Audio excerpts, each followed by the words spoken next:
ఆరాధన ముందు, అనుభవం తర్వాత.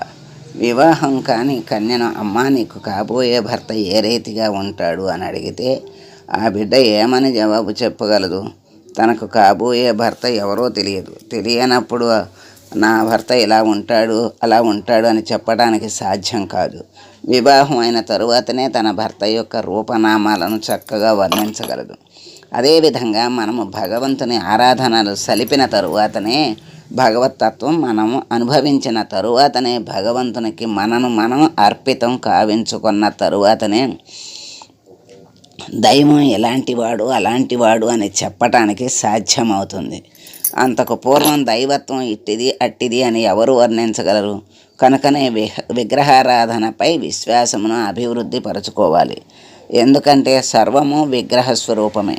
అణువును కూడా ఒక ఆకారం ఉంది. ఆకారము లేనిది జగత్తులో